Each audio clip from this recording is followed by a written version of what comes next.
बंदौ गुरुपद पदुम पराराम, बंदौ गुरुपद पदुम पराराम। सुरुचि सुभाष सरिस अनुरागा, सुरुचि सुभाष सरिस अनुरागा। गुरु बिन भवनिधि तरहि न कोई, जो बिरंची शंकर सम होई। बंदौ गुरुपद पदुम पराराम, बंदौ गुरुपद, बंदौ गुरुपद, बंदौ गुरुपद। गुरु बिनु भवनिधि तरहि न कोई, जो बिरंची शंकर सम होई। बड़ा सरल सीधा अर्थ कलि पावनावतार गोस्वामी श्री तुलसीदास जी महाराज कहते हैं, आप मनुष्य की बात तो छोड़ो भैया, तुम ब्रह्मा जी जैसे बन जाओ। बिरंची, बिरंची माने ब्रह्मा जी जैसे बन जाओ, 5 मुख वाले हो जाओ। और तो और शंकर सम, साक्षात शिव जी जैसे भले ना हो जाओ, लेकिन अगर भव से पार जाना है तो तुम्हें गुरु की शरण में जाना ही पड़ेगा। बिना गुरु की शरण।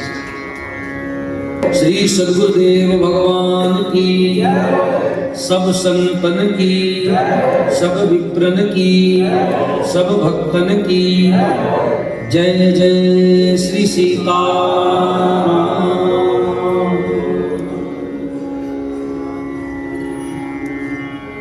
गुरु शरण हरि शरण।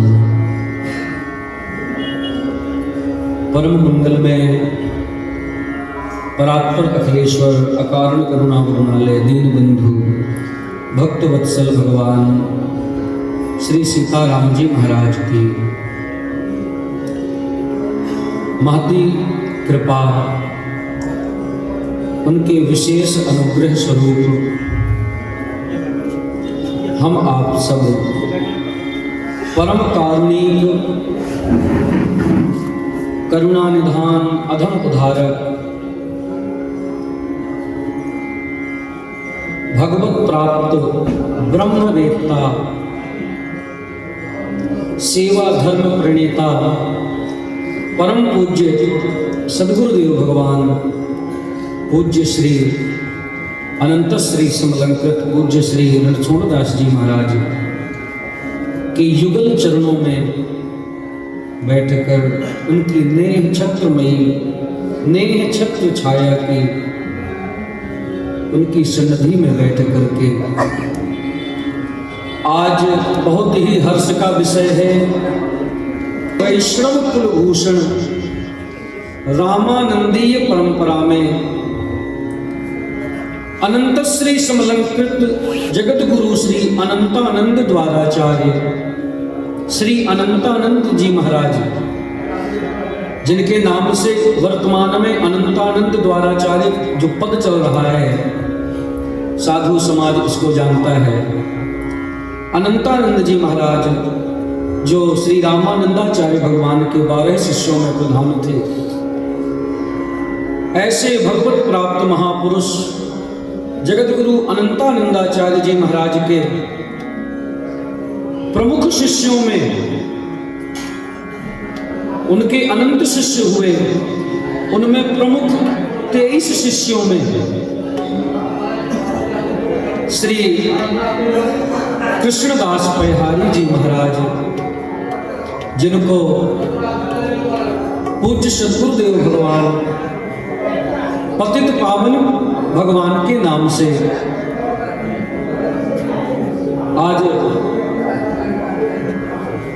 इस संपूर्ण भारतवर्ष में ही नहीं अपितु पूरे विश्व में भगवान श्री पतित पावन भगवान की महिमा और उनका वैभव, उनकी साधना, उनके भजन के प्रताप से जग का मंगल हो रहा है। आज उन्हीं कली पावना अवतार पूज्य भगवान पतित पावन श्री पयहारी जी महाराज का जन्म महोत्सव है। उनके जन्म महोत्सव के उपलक्ष्य में हम सब मिलजुल करके इस सदगुरु सदन में बैठ करके भाव से, श्रद्धा से पतित पावन भगवान के युगल चरणों में अनंत अनंत प्रणति निवेदित करते हुए समस्त सदगुरु चरण आश्रित भक्तों के लिए मंगल शुभकामनाएं प्रेषित करते हुए आइए इस हर्ष को, इस उत्साह को अपने जीवन में उतारें। क्योंकि देखो, कुछ भी बात कहें उसके पहले हम सबको ये जानना चाहिए हम आप सब उत्सव किस लिए करते हैं। उत्सव करने का तात्पर्य है जीवन में उत्साह भर जाए, हमारे आपके जीवन में उत्साह हो, इसीलिए तो उत्सव होता है। अच्छा, उत्साह रहित जीवन की कोई सार्थकता हो ही नहीं सकती। अगर जीवन में उत्साह नहीं है तो फिर इसका मतलब वो मुर्दा है, वो शव के समान है। क्योंकि शरीर में हलचल तो मुर्दा की नहीं होती। जीवित व्यक्ति के शरीर में तो हलचल होगी, तो केवल शरीर में हलचल हो, वो हलचल तो पशु भी कर लेता है। मन और विवेक भी जागृत अवस्था में हो, तब तो जीवित रहने का प्रमाण है। तब तो मनुष्यत्व हमारे आपके भीतर मनुष्यत्व है। बात अधिक गंभीर न करते हुए मैं बहुत सीधे सरल शब्दों में कहूं, एक शिष्य का परम कर्तव्य होता है अपने गुरुदेव की प्रसन्नता। एक पुत्र का परम कर्तव्य होता है अपने माता पिता की आज्ञा का पालन करना, उनकी प्रसन्नता। और ये हम आप सबको पूज्य गुरुदेव भगवान ने अपने जीवन से हम सबको शिक्षा दी। आज इस राजकोट के परम पावन प्रांगण सदगुरु सदन ट्रस्ट में बैठ करके, सदगुरु सदन इस दिव्य मंदिर में बैठ करके, पूज्य सदगुरुदेव भगवान के सानिध्य में बैठ करके आज हम आप सबको यही प्रेरणा मिल रही है। ये एक परंपरा चली आई जो भगवान श्री राघवेंद्र सरकार ने, स्वयं राम जी ने इसका पालन किया है, गुरु परंपरा का। स्वयं भगवान मर्यादा पुरुषोत्तम श्री राम जी ने गुरु महिमा का बखान किया है, संत महिमा का बखान किया है। आज के ही रामचरितमानस के पाठ के क्रम में प्रातः काल आप लोगों ने पढ़ा होगा, अरण्य कांड में श्री राम जी लक्ष्मण जी को शिक्षा दे रहे हैं। लक्ष्मण जी जीवाचार्य हैं और राम जी ने वहां पर बहुत अद्भुत महिमा, बड़ी सार गर्भित बातों में, क्योंकि वो सबके समझ में सरलता से नहीं आएगा। क्योंकि लक्ष्मण जी कौन है? जीवाचार्य। लक्ष्मण जी को गुरु कहा गया है, वो आचार्य हैं। और भगवान तो परम गुरु, जगत गुरुम च शाश्वतम तुरीयमेव केवलम। अत्रि जी ने भगवान राम को गुरु जी कहा है। तो जब एक गुरु दूसरे आचार्य को शिक्षा देगा तो साधारण हमारे आपके जैसे शब्दों में नहीं देगा। उनकी कहनी, उनकी शब्द शैली बड़ी गंभीर होती है। जब उसको हम किसी गुरु के मुख से सुनते हैं तब वो हमारे हृदय में ठीक से बैठती है। तो ये गुरु परंपरा, संतों की परंपरा आज की नहीं, अनादि है। इसलिए हम आप सबको गर्व करना चाहिए कि संसार की जो परंपरा है मुश्किल से 1, 2, 3 पीढ़ी तक ही चलती है। किसी से पूछो भैया तुम्हारे पिताजी का नाम, वो बड़े आसानी से बता देगा। फिर पूछो भैया तुम्हारे पिताजी के पिताजी का नाम, शायद हो सकता है बाबा का बता दे। और फिर पूछो कि तुम्हारे बाबा जी के पिताजी का क्या नाम है। आजकल के बच्चे मुश्किल है कोई बता दे, कोई विरला ही बताएगा। तो ये परंपरा बहुत दिन तक टिकने वाली नहीं है जो हम सब लोगों की सांसारिक परंपरा है, लेकिन जो गुरु परंपरा है वो इस लोक में ही नहीं अपितु परलोक में हर जगह और आज से नहीं युगों युगों से अनादि से सदैव रहने वाली है। इसलिए हम सबको विशेष महत्व देना चाहिए गुरु परंपरा पर। गुरु परंपरा पर हम सबको विशेष महत्व देना चाहिए। पूज्य गुरुदेव भगवान सदैव अपने जीवन काल में अपने गुरुदेव भगवान को उन्होंने सर्वस्व माना है।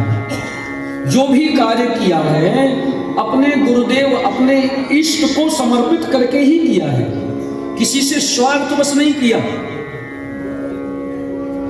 केवल अपने इष्ट की प्रसन्नता के लिए किया।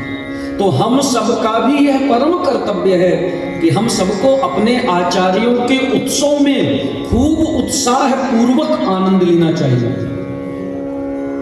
उत्साह पूर्वक ये सौभाग्य है।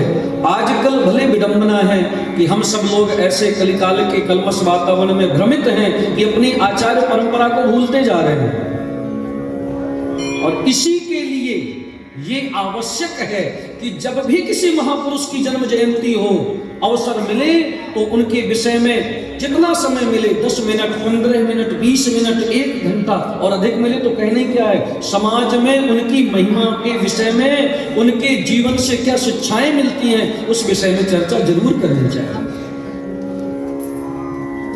और आज यह अवसर मिला है, समस्त संत जन पधारे हैं, सबको प्रणाम करते हुए समस्त गुरु भाई गुरु बहनों को जय जय सिया राम। गुरुदेव भगवान के युगल चरणों में बैठकर आइए हम ऐसे महापुरुष का उत्सव आनंद जन्मोत्सव और उनके जीवन से कुछ प्रेरणा लें। उसके पूर्व अपने मन को अपने चित्त को अपनी वाणी को पवित्र करने के लिए 2 मिनट भगवान के नाम का संकीर्तन करें। इसके बाद हम लोग गुरु महिमा पे श्री पतित पावन श्री पयहारी जी भगवान के विषय में भी कुछ चर्चा करेंगे। बोलिए भक्त वत्सल भगवान की जय।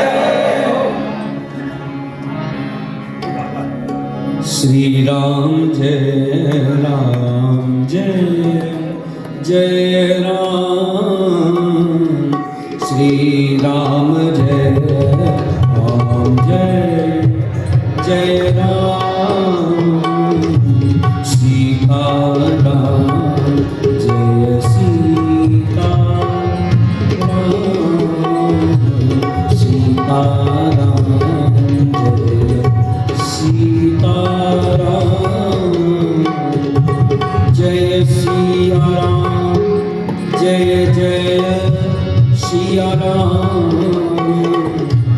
जय सिया राम जय जय सिया राम, श्री राम जय राम जय जय राम, श्री राम जय राम जय जय राम।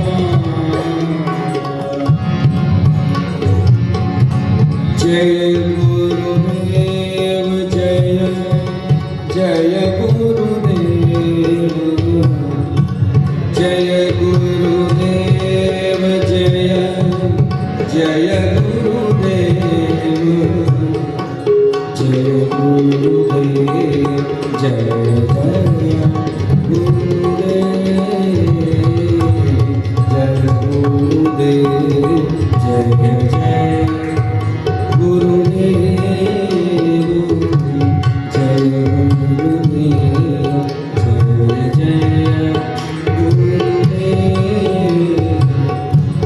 जय गुरुदेवा परमानंद आनंद कंद प्रभु सच्चिदानंद, जय गुरुदेवा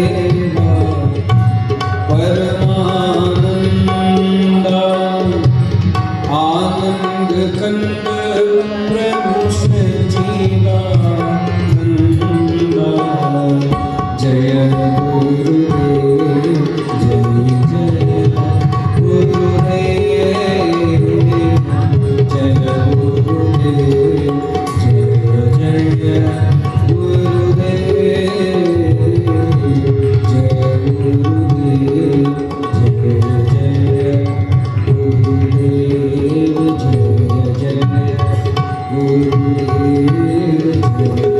जय गुरुदेव।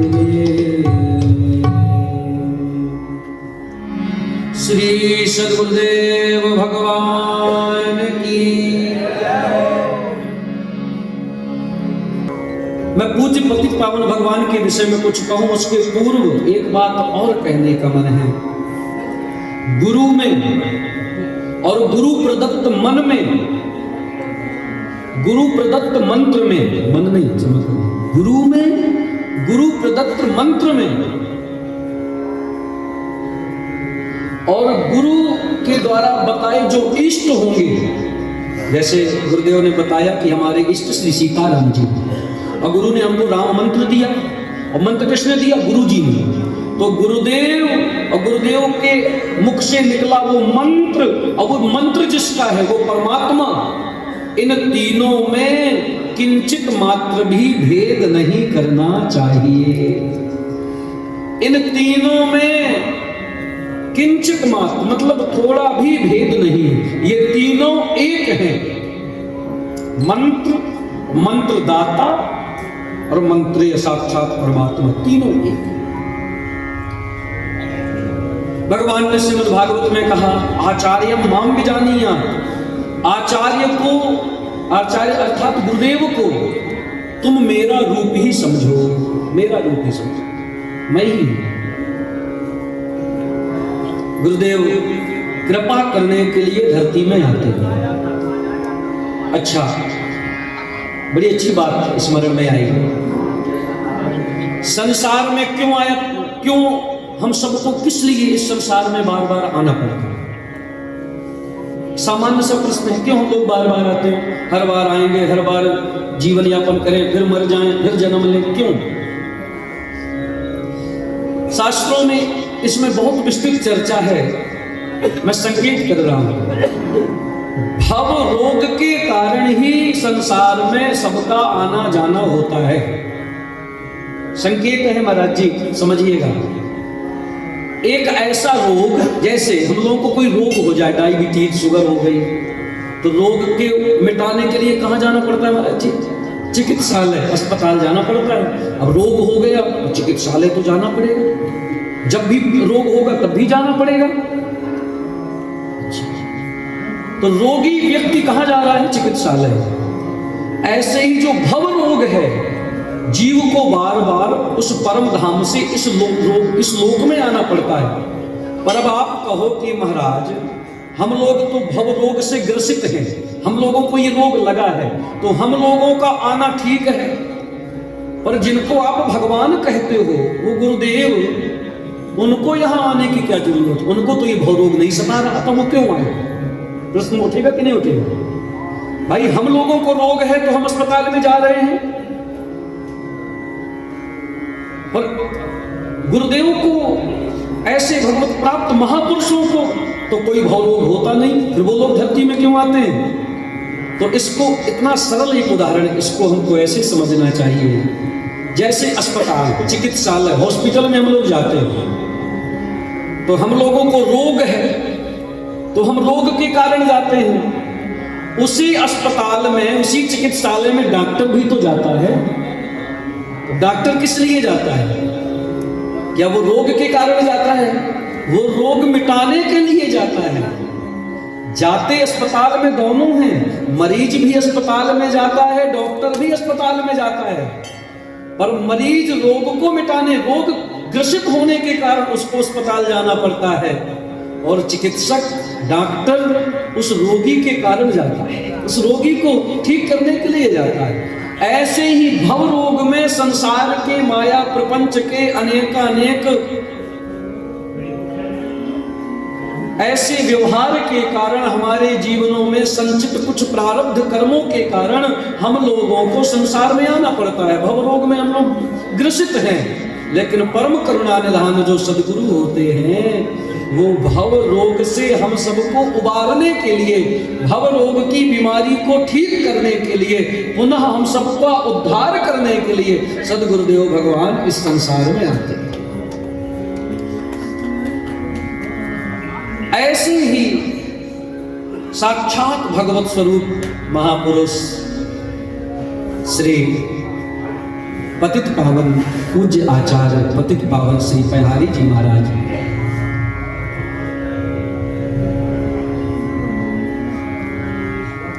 इनका नाम पयहारी इसलिए पड़ा, आप सब जानते हैं, पयहारी। इन्होंने अन्न का त्याग कर दिया था। जब ये साधना करते थे अनंत काल, बहुत समय तक केवल दुग्ध पी करके ही रहते, केवल दूध पी करके रहते बस। बाल ब्रह्मचारी थे, महान योगी, बहुत योग की इनकी कथाएं हैं। यम, नियम, आसन, ये सब सिद्ध था उनको। प्रत्याहार, धारणा, ध्यान, समाधि, समस्त योगों की सिद्धि थी। गालव ऋषि की तपस्थली है राजस्थान जयपुर में, जिसको गलता जी कहते हैं, वो गालव ऋषि की तपस्थली। गलता जी, तो उस गलता गादी में, वहां की गद्दी बन गई महंतों की, तो जगत गुरु अनंतानंद नंदाचार्य पूज्य गुरुदेव भगवान से दीक्षा लेने के बाद पूज्य पतित पावन पयहारी जी महाराज उस गलता जी में आकर के विराजित हुए। बहुत अद्भुत उन्होंने वहां साधना की, भजन किया, तपस्या की। दधीच ब्राह्मण जो है ना, जिनके दधीच मुनि जो ब्राह्मण थे, उन्हीं के वंश में ही आप श्री का भी जन्म हुआ था। इनका जन्म दधीच मुनि की परंपरागत जो ब्राह्मण वंश है उसमें इनका जन्म हुआ था। जन्म से ही ये देखो, होनहार बिरवान के होत चीकने पात, हमारे यहाँ देहात में कहावत है, होनहार जो ऐसे महापुरुष होते हैं ना, उनकी छटा एक अलग ही दिख जाती है। सूर्य के तेज को कोई रोक नहीं सकता। बाल्याकाल से ही ये अपने उस दिव्य स्वरूप को धारण किए, अवधूत वेश में, योगियों के से वेश में। इनकी साधनाओं की चर्चा, इनके अनेक, इन्हीं के ग्रंथ भी हैं। पूज्य पयहारी जी महाराज ने ग्रंथ भी लिखे हैं। हाँ, ब्रह्म गीता, ब्रह्म गीता इन्हीं की लिखी हुई है। प्रेम तत्व का निरूपण, जुगलमान चरित्र, ऐसे कुछ ग्रंथों की भी रचना इन्होंने की। इनका जीवन बहुत अद्भुत रहा। श्री गलता जी में, गंगा जी, क्या बताया आप? गलता जी में, गंगा जी में गलता जी दर्शन करे गुरुदेव भगवान, रोज सुबह 3:30 निष्ठा। देखो, गुरुदेव ने हम सबको बहुत सी शिक्षाएं दी हैं। मैं चर्चा करूंगा भी। सदगुरु वैद वचन विश्वासा स्मरण आ गया, और गुरुदेव ने अपने जीवन से दिखाया है, करके दिखाया है। इतनी निष्ठा गुरुदेव ने अपनी वाणी से स्वयं कहा। और गुरुजी जो बोल देते थे वो कोई ऐसी सामान्य वाणी नहीं थी, जो बोल दिया मतलब वो सत्य है, कभी मिथ्या भाषण नहीं होता था। और गुरुदेव कहते हैं, मैं नित्य गलता जी दर्शन करने आज भी जाता हूँ 3:30 बजे ब्रह्म मुहूर्त में। अच्छा, जिसका गुरु जितना सिद्ध होता है ना, उसका शिष्य भी उतना ही सिद्ध हो जाता है। किसी वीर महापुरुष, किसी धर्मात्मा माता पिता की संतान ही धर्मात्मा होती है, अनायास ऐसा होता है। पूज्य गुरुदेव के जीवन में अगर हम सब देखें तो इनके तो अनेक ऐसे, एक नहीं लाखों ऐसी घटनाएं हैं जिसमें अड़िमा, महिमा, लघिमा, अष्ट सिद्धि, नौ निधियां, सबका प्रत्यक्ष दर्शन हुआ है। अब वो सिद्धियां कहां से आई हैं? वो बिना गुरु कृपा के नहीं आती, वो सिद्धियां गुरु कृपा से आती हैं। और ऐसी सिद्धियों को प्रदान करने वाले ऐसे पतित पावन पयहारी जी भगवान, जिनका आज हम आप सब लोग जन्म महोत्सव मना रहे हैं, जिनके जन्म महोत्सव के निमित्त आज हम लोग बैठ करके आज उनका स्मरण कर रहे हैं, उनका चिंतन कर रहे हैं, ये हम आप सबके लिए सौभाग्य का विषय है। बोलिए पतित पावन भगवान की। अच्छा, पूज्य गुरुदेव ने पूज्य पयहारी जी भगवान का कितना सुंदर नाम दिया।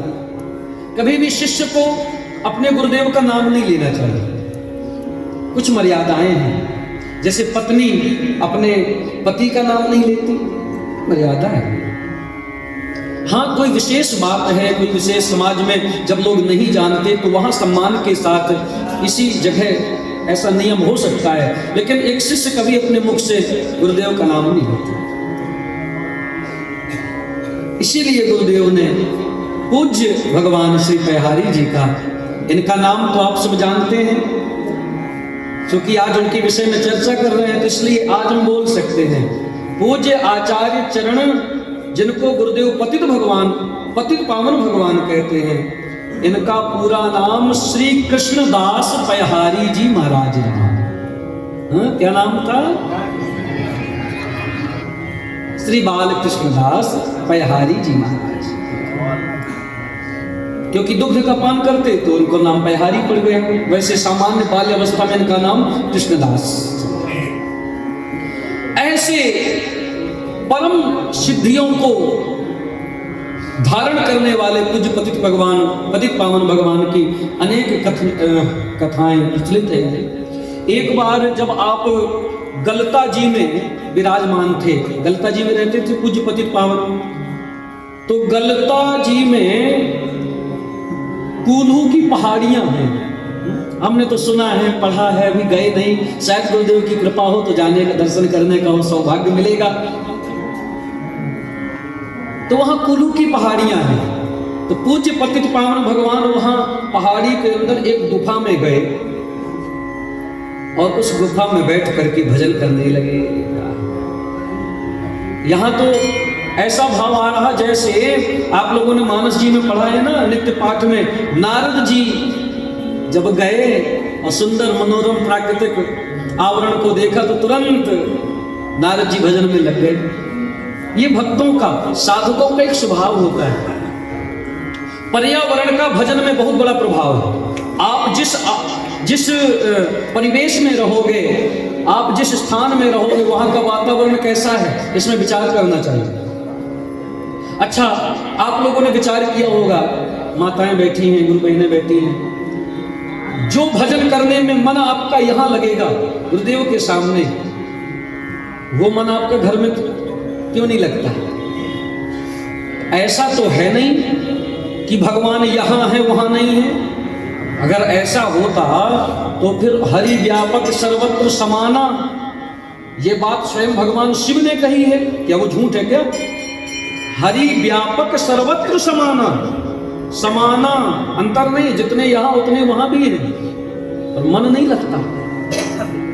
इसका मतलब ये मानना ही पड़ेगा कि भजन करने के लिए आपको एक विशिष्ट आवरण, एक विशेष जगह का, विशेष स्थान का चयन करना ही पड़ेगा। और सद्गुरुदेव के सामने बैठ करके भजन करना कहने क्या है, अनंत गुना फल देने वाला है। मन कभी भटक नहीं सकता अगर गुरुदेव के सम्मुख बैठ करके, गुरुदेव का ध्यान करके कोई भक्त अगर भजन करे। तो ऐसे ही जो प्रकृति होती है, यह भी हमारे भजन में सहायक है, बहुत सहायक है। इसीलिए हमारे यहाँ का नियम है कि जो संत होते हैं वो एकांतवासी होते हैं, जंगल चले जाते हैं। आज भी हमारे चित्रकूट में आप लोग जाओ तो देखना, गंगा जी के किनारे जंगल में टाठी घाट जाना, तो अभी भी एकांत में, गुफाओं में संत वहां पर भजन कर रहे हैं, साधना कर रहे हैं। ये जो हमारा स्थान गुरुदेव भगवान के द्वारा पोषित जो स्थान है ना, बड़ी गुफा, प्राचीन काल में यहाँ एक नहीं अनेक सिद्ध संत, क्योंकि पहले चित्रकूट जानकी कुंड घनघोर जंगल ही था। घनघोर जंगल ही था। राम जी जब गए चित्रकूट तो वहां के लोगों ने जाकर के कहा, प्रभु हमारी सबसे बड़ी सेवा इतनी है कि हम लोगों के रहते आप कम से कम सुरक्षित हो। हमने आपके वस्त्र, आपकी सामग्री हमने चुराई नहीं, यही सबसे बड़ी हमारी सेवा है। नहीं तो यहाँ आने के बाद कोई बचता नहीं। ये वहां के लोगों ने स्वयं कहा। ऐसा घनघोर जंगल, वहां जाकर के संतों ने तपस्या की एकांत में। क्यों? क्योंकि वो रहस्य तो एक साधक ही जानता है। हमारे अगर किसी साधक को साधना करनी है, भजन करना है, तो पर्यावरण का बहुत महत्व है। इसीलिए ऐसे गुप्त नवरात्र के परम पावन अवसर में सदगुरु सदन ट्रस्ट के द्वारा गुरुदेव के इस दिव्य तीर्थ में, ये एक तीर्थ है जहां एक संतों ने आकर तपस्या की हो, ऐसे भगवत प्राप्त महापुरुष ने साधना की हो, ये तीर्थ है। यहाँ की जो ऊर्जा है, यहाँ की जो चेतना है, ये हमारे आपके भीतर सोए हुए सुसुप्ता अवस्थी में जो हमारी आपकी चेतना है उसको जागृत करने वाली है। पर इसका अनुभव कब होगा? देखो, लकड़ी के अंदर आग है, पत्थर के अंदर आग है, लेकिन दिखाई नहीं देगी। उसके लिए घर्षण करना पड़ेगा, घिसना पड़ेगा। पत्थर और पत्थर को रगड़ो तभी आग निकलेगी। ऐसे कहो कि दिख जाए तो नहीं दिखे। और कोई कहे कि नहीं पत्थर में आग है ही नहीं, तो इसका मतलब तुम मूर्ख हो, तुम्हें ज्ञान नहीं। पत्थर में आग है लेकिन घर्षण करो। ऐसे ही इस सदगुरु सदन ट्रस्ट के अंदर, इस सदगुरु सदन मंदिर के अंदर इतने संत विराजते हैं, और एक नहीं, आज न जाने कितने वर्षों से आ रहे हैं। और इनके पूर्व पूज्य सदगुरुदेव ने जहां बैठ करके तपस्या साधना किया हो, यहाँ की ऊर्जा, यहाँ की चेतना तो जो अनुभव करे वही समझ सकता। तो पूज्य पतित पावन भगवान पयहारी जी उस कुल्लू की पहाड़ी की एक गुफा में बढ़िया एकांत दिखा, गुरु मंत्र का जप करने लगे, ध्यान करने लगे। कई दिन हो गए, मंत्र की इतनी निष्ठा, इतनी अच्छी जगह मिल गई, छोड़ करके जाने का मन नहीं, लेकिन शरीर तो है, भूख तो लगेगी, जरूरी है। 1 दिन 2 दिन 4 दिन 5 दिन, लेकिन भक्त के भरण पोषण की चिंता भगवान को होती है, भक्त को नहीं होती। ध्यान रखना, भक्त के भरण पोषण की चिंता भगवान को होती है। अगर भक्त को अपने भरण पोषण की चिंता है तो इसका मतलब अभी वो भक्ति से कोसों दूर है, कोसों दूर। और यही हुआ, प्रत्यक्ष घटना घट गई। क्योंकि पूज्य पयहारी जी महाराज अन्न का सेवन करते नहीं थे, केवल दूध पीते थे। अब जंगल में एकांत गुफा के अंदर, चलो भाई जंगल के बाहर हो, कोई देख ले तो बात अलग, गुफा के भीतर बैठे हैं। अब कौन ढूंढे कि यहाँ पतित पावन भगवान भूखे होंगे, कोई दूध पिलावे, कहाँ व्यवस्था है। लेकिन हरि व्यापक सर्वत्र समाना, उसी परमपिता परमात्मा की प्रेरणा से एक गौ माता, एक गाय, जो एक ग्वाला, उसी क्षेत्र का ग्वाला गलता जी का, अनेक, 1 2 नहीं, कई गायों, सैकड़ों गायों को ले जाकर के चराने जंगल ले जाता था, शाम के अपने घर आता था। अचानक उसने देखा कि एक गाय उसकी गायों की झुंड से दूर हो गई, और दूर हो करके जा करके एक गुफा के अंदर चली गई एकांत में। वहां गई और जाकर के अपने स्तनों से अपने आप अनायास दूध प्रकट होने लगा, निकलने लगा। तब पूज्य श्री पतित पावन भगवान पयहारी जी महाराज इस रहस्य को जान गए, क्योंकि भगवान की कृपा का अनुभव तो भक्त ही करता है। वो समझ गए कि मेरे कृपालु, मेरे करुणानिधान, मेरे परमात्मा, हमारे राम जी ने ही इस शरीर के भरण पोषण की व्यवस्था की है, उन्हीं ने भेजा है, तो उनका प्रसाद मान के मुझे स्वीकार करना चाहिए। तो उन्होंने प्रसाद मान के गौ माता के दुग्ध का पान किया। और ऐसा एक दिन नहीं, वो गाय ने नित्य नियम बना लिया। वो नित्य आती, झुंड से अलग हो जाती और अपने से जाकर के गुफा में जाती, और वहां पयहारी जी को दूध पिला करके फिर आ जाती। एक दिन ग्वाले को आश्चर्य हुआ कि आखिर ये गाय जाती कहाँ है, फिर आ जाती है। पीछे पीछे गया, अब पीछे पीछे गया और जब गुफा के अंदर जाकर के देखा तो आश्चर्य में पड़ गया महाराज। ऐसी लीला कोई गाय कैसे कर सकती है कि अपने आप आकर के एक साधु वेश में, ये जो महापुरुष बैठे हैं संत वेश में बैठे हैं, इनके पास आती है, इनको दूध पिला करके अपने आप मेरे पास आ जाती है। निश्चित ही ये साधु जैसे दिखने वाले ये कोई साधारण मानव नहीं है, ये महापुरुष हैं, ये भगवत प्राप्त कोई संत हैं, कोई महात्मा है। तो ग्वाला समझ गया, आकर के चरणों में गिर गया,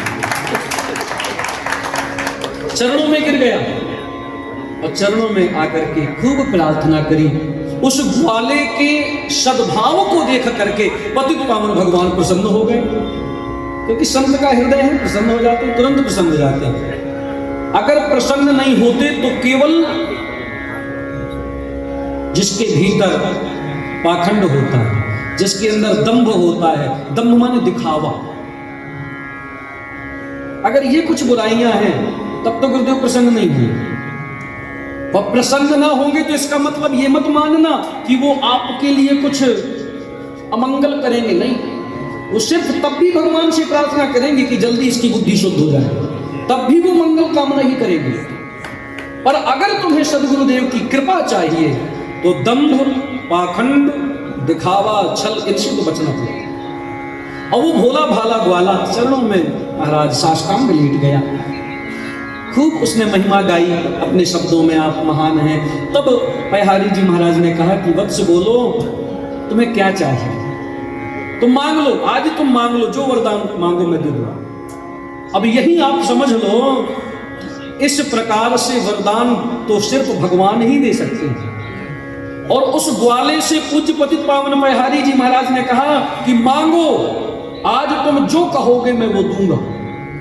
इससे सिद्ध हो रहा है कि पतित पावन भगवान कोई साधारण मनुष्य नहीं, अपितु साक्षात भगवान ही है, क्योंकि भगवान ही बोल सकते हैं ऐसा, मांगो क्या चाहिए। उस ग्वाले ने हाथ जोड़कर कहा, प्रभु मुझे तो सब प्राप्त है, आपके दर्शन मिल गए, अब क्या चाहिए, लेकिन हाँ आप कृपा कर दो। इसी कुल्लू प्रांत का एक राजा, जिसके शत्रुओं ने बैर करके, झगड़ा करके उस राजा को मार करके उसका राज, परिवार, धन, संपत्ति, राजा का पद सब छीन लिया है, और वो राजा जो यहाँ के वास्तविक राजा हैं वो मेरे घर में छुप करके रहते हैं, मुझसे उनका दुख नहीं देखा जाता। अगर आप कृपा करना चाहो तो जो वो राजा हैं, जो वास्तविक राजा हैं, तो आप उनको पुनः राजा बना दो। पतित पावन भगवान अब और प्रसन्न कि देखो इसने अपने लिए कुछ नहीं मांगा, क्योंकि ये जानता है कि राजा धर्म की स्थापना कर सकता है। सर्वदेवो मयो नृपः, नृप को भी देवता कहा गया है शास्त्रों में। तो इसने एक धर्मात्मा राजा को उसका अधिकार दिलवाने की इच्छा प्रकट की है। बड़े प्रसन्न हो गए। पतित पावन भगवान ने कहा, ठीक है ग्वाला, जाओ उस राजा से कह देना कि कल हमारे पास आ जाए। ये सत्य घटना बता रहा हूं मैं। वो ग्वाला गया, जाकर के उससे छिपे हुए जो राजा अपने घर में छिप करके रहते थे उनको लेकर के आया। उसने आकर के भगवान के चरणों में प्रणाम किया। पतित पावन भगवान ने कहा, सुनो, जाओ ऊपर ऊंची चोटी में चढ़ जाओ पहाड़ की, और उस चोटी से देख लो, आज तुम्हारी दृष्टि में जहां दूर दूर तक का जितना क्षेत्र तुमको दिख जाएगा, जाओ वो सारा क्षेत्र तुम्हारा होगा, इतने क्षेत्र के राजा तुम बन जाओगे। वरदान दे दिया महाराज। क्या सामर्थ्य होती है संत की वाणी में, संत की वाणी में क्या सामर्थ्य। और वो राजा गए, जाकर के ऊंची टीले में खड़े हो गए, और खड़े होकर के जहां तक उनकी दृष्टि पड़ी उन्होंने देखा, और अनायास लिखा है इतिहासकारों में, जहां से हमने पढ़ा वहां लिखा है कि अनायास बिना युद्ध किए बहुत शीघ्र ही धीरे धीरे जितने इनके विरोधी शत्रु थे, जिन्होंने इनसे इनका राजपाट छीन लिया था, सब अपने आप नष्ट हो गए। सब किसी ने छोड़ दिया राजपाट, कोई छोड़ के भाग गया, कोई मर गया। सब राजपाट इनका जितना था पुनः जो का त्यों सुरक्षित, और ये फिर से राजा बन गए। और जाकर के फिर इन्होंने गुरुदेव से दीक्षा ली, पतित पावन भगवान के शिष्य बन गए। ये जो है शिष्य बन गए। गलता, ये जो जयपुर है, जयपुर के राजा पृथ्वी सिंह थे और उनकी धर्मपत्नी थी अपूर्वा देवी। ये भी दोनों भगवान पतित पावन पहारी जी के ही शिष्य थे। बहुत सी लीलाएं हैं। एक बार पृथ्वी सिंह महाराज जयपुर के राजा हैं, इन्होंने कहा, हे गुरुदेव भगवान, मुझ में इतनी व्यस्तता है कि मैं द्वारिकाधीश के दर्शन करने द्वारिका नहीं जा पा रहा। मेरी बड़ी प्रबल इच्छा है कि मुझे द्वारिकानाथ का दर्शन करना है। ये बिल्कुल सत्य बात है। प्रत्यक्ष रूप से पतित पावन भगवान ने द्वारिका के द्वारिकानाथ को, द्वारिकाधीश को जाकर के आमेर में, जयपुर में जाकर के राजा को दर्शन करा दिया, जयपुर में। और प्रत्यक्ष रूप से महाराज ने दर्शन किया द्वारिकाधीश भगवान का, प्रत्यक्ष रूप से। पृथ्वी सिंह जो महाराज थे, उन्होंने प्रत्यक्ष द्वारिकानाथ का दर्शन किया। मेरे भैया, गुरु में ऐसी सामर्थ्य है जो परमात्मा को भी आपके सामने लाकर के खड़ा कर सकता है। हाँ, गुरु में सामर्थ्य है। गुरु गोविंद दो खड़े, काके लागू पाए, बलिहारी गुरु आपने गोविंद दियो। गुरु जी चाहे तो भगवान अपने आप, भगवान को वहां नहीं पड़ता है, पर उसके लिए एक शर्त है। एक बात याद आ गई, उसके लिए एक शर्त है, श्रद्धा सच्ची होनी चाहिए। हाँ। अच्छा, एक प्रश्न उठता है कि महाराज ऐसे गुरु जी हमें कहाँ मिले? मान लो हम सब तो सौभाग्यशाली, हम सबको तो मिले हैं, पर जिनके मन में ये प्रश्न आता है उनके लिए ये बात है, जिनके मन में ये आता है। और बहुतों के मन में आता है, महाराज कहाँ देखें, अब गुरु मिलते ही नहीं। मेरे भैया, अगर तुम गुरु ढूंढ रहे हो तो इसका मतलब तुम स्वयं गुरु हो। मतलब तुम्हारे अंदर इतना ज्ञान है कि तुम सदगुरु की पहचान कर लोगे। विचार करो, हमें बहुत लोग ऐसे मिलते हैं, जब हम कहीं कथा करने जाएंगे, अगर मान लो जब कहीं भागवत की कथा की सेवा मिलेगी, राम कथा जाएंगे, लोग आएंगे, बोले महाराज दीक्षा नहीं ले पा रहे हैं। हमने कहा भैया दीक्षा तो लेना चाहिए, कहीं ना कहीं गुरु बनाओ, मंत्र का जप करो, नियम से रहो। कहेंगे महाराज गुरु कोई मिले ही नहीं रहा, हम 2 साल से ढूंढ रहे। तब विचार आता है कि देखो इस भले मानुष को अगर हम स्वयं ढूंढें, और मैं स्वयं अगर किसी गुरु की परीक्षा लूं, तो इसका मतलब मेरे अंदर गुरु से भी बड़ा ज्ञान है। भाई अगर मैं परीक्षा ले रहा हूं तो इसका मतलब परीक्षक तो ज्यादा योग्य होता है, विद्यार्थी कम योग्य होता है। तो ऐसा नहीं करना चाहिए। अगर आपकी श्रद्धा सच्ची है और भूलवश अगर तुम्हें गुरुदेव अच्छे नहीं मिल पाए, मान लो कम साधक हैं, सामान्य व्यक्ति हैं, बेचारे गृहस्थ में रह रहे हैं, नहीं भी ज्यादा भजन कर पा रहे, और अगर तुम्हारी श्रद्धा सच्ची है तो तुम्हें वो लाभ मिल जाएगा जो तुम्हारे गुरु को भले ना मिले। क्योंकि गुरु एक तत्व है। थोड़ी बात वेदांत में कह रहा हूं, गुरु एक तत्व है, गुरु शरीर नहीं है। गुरु शरीर नहीं है, गुरु एक तत्व है। ब्रह्मानंदम परम सुखदम केवलम ज्ञान मूर्तिम द्वंद्वातीतम गगन सदृशम, गगन सदृश तत्वमत्स्यादि लक्ष्यम। गुरु शरीर नहीं, गुरु एक तत्व है, गुरु तत्व। जैसे कि अभी आपने कहा कि गुरुदेव भगवान बोल के गए कि मैं नित्य 3:30 बजे गलता जी जाऊंगा दर्शन करने गुरुदेव का, तो शरीर तो है नहीं, तो कैसे जा रहे हैं? इस रहस्य को समझना चाहिए। गुरुदेव तब भी थे, गुरुदेव आज भी हैं, और हम रहें चाहे ना रहें, गुरुदेव आगे भी रहेंगे, क्योंकि गुरु एक तत्व है, अखंड मंडलाकार व्याप्य है, तत्व है। तो वो जो तत्व है, और मैंने प्रारंभ में ही जैसे मैं बैठा मैंने बात कही थी कि गुरु में और गुरु मंत्र में और जिसका मंत्र है भगवान में कोई अंतर मत मानना। वही बात है कि जब गुरु में और उस परमात्मा में अंतर नहीं, तो मान लो भूलवश आपको कोई साधारण मनुष्य ही गुरु रूप में मिल गया। अरे मैं तो कहता हूं कोई ठग, कोई पाखंडी, मान लो वही आपको गुरु रूप में मिल गया, आप नहीं समझ पाए, तब क्या करें? अच्छा, पहली बात तो सावधान रहना चाहिए। गुरु बनाओ जान के, जैसे पानी पियो छान के। शांति भाई, कहावत है हमारे यहाँ। गुरु कैसे बनाओ? कहें जैसे पानी छान के पीना चाहिए, ऐसे गुरु को जान के बनाना चाहिए, सोच समझ के बनाना चाहिए, जल्दी ऐसे नहीं। कि बाबा बनना महाराज बहुत ज्यादा कठिन नहीं है, बाबा होना कठिन है। बनने में तो कोई भी बन जाएगा महाराज। घर में भाई खटपट, चल बाबा के मठ पर, है? बाबा ने काटी चोटी, जब मांग खा बेटा रोटी। बाबा बनने में क्या बनेगा, लेकिन बाबा संत होना कठिन है। ये सब होने में और बनने में बहुत अंतर है। एक बात याद आ गई, बड़ी अच्छी कथा एक संत के मुख से सुनी थी। एक कन्या किसी राजा की राजकुमारी थी। उस कन्या का नाम था वैराग्यवती। वैराग्यवती नाम था।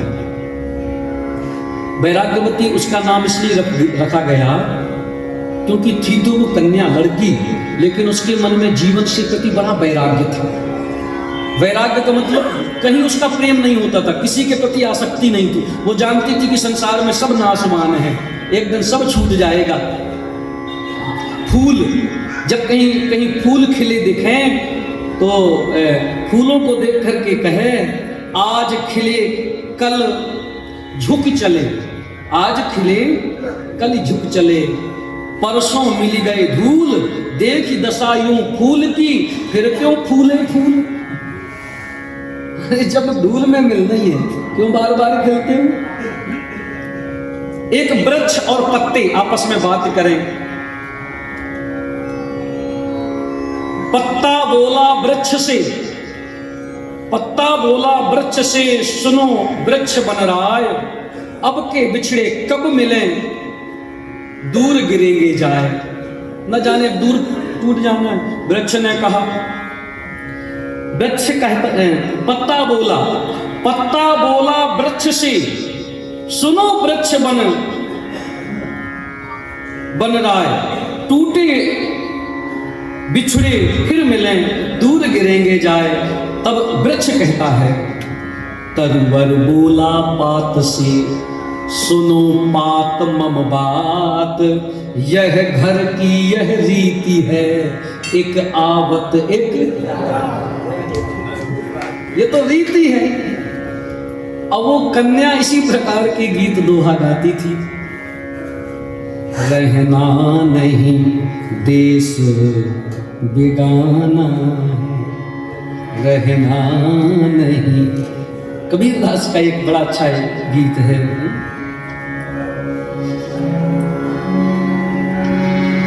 हम देखत सब जग गयो, जग देखत हम जाहि, ऐसो सदगुरु न मिलो, पकड़ी छुड़ावे बाँहि।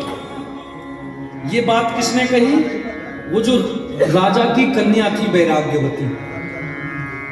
एक दिन एकांत में बैठी, रात्रि में बैठी थी, रात्रि का प्रथम चरण था। अंधेरे में बैठे बैठे सोच रही थी। एकांत में उसका भवन था, क्योंकि राजा जब जान गए कि मेरी पुत्री साधारण नहीं है, भजन साधिका है, तो एकांत में भवन बना दिया।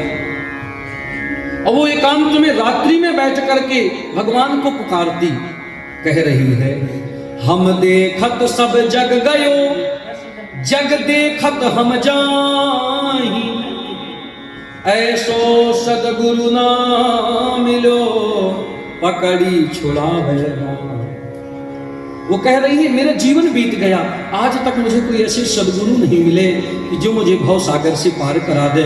संयोग से उसी समय उसके भवन के पीछे एक चोर आया था, चोरी करने के लिए। सुनिएगा, बहुत शिक्षाप्रद कथा है ये। उस वैराग्यवती के हृदय में वेदना थी, पीड़ा थी, जिज्ञासा थी, उत्कंठा थी कि मुझे कोई गुरु मिल जाए, मुझे कोई गुरु मिल जाए जिससे मेरा उद्धार हो जाए। और मैं एक राजघराने की कन्या हूं, मैं कहीं बाहर जाकर के ढूंढ नहीं सकती, कहां जाऊं, मुझे गुरु कहां मिलेंगे। और वो चोर बाहर से सुन रहा था। उसने कहा इससे अच्छा अवसर नहीं मिलेगा, आज इसके घर में चोरी करना है तो मैं ही गुरु बन जाऊं। और वो महाराज तुरंत, मैंने भी कहा कि गुरु बनने में देर नहीं, क्या समय लगना, थोड़ा भेष तो बदलना है, गुरु होने में कठिनाई। तो वो महाराज जो चोर था वो बनावटी साधु बन गया और साधु बन करके आ गया सामने घर के अंदर। नारायण जय श्री सीताराम। तुरंत वैराग्यवती दरवाजे में, महाराज कोई संत हैं, आदेश दीजिए, क्या सेवा करूं, जल पिएंगे, प्रसाद पाएंगे। अब वो चोर था जो साधु वेशधारी, उसने कहा हाँ देवी मैं जल पीऊंगा, बड़ा प्यासा। तुरंत वैराग्यवती सुंदर से बढ़िया सोने के लोटे में बढ़िया जल लेकर के आई। और वो तो चोर था साधु वेश में, उसको तो जल पीना नहीं था, लेकिन वैराग्यवती की तो निष्ठा गुरु के समान थी।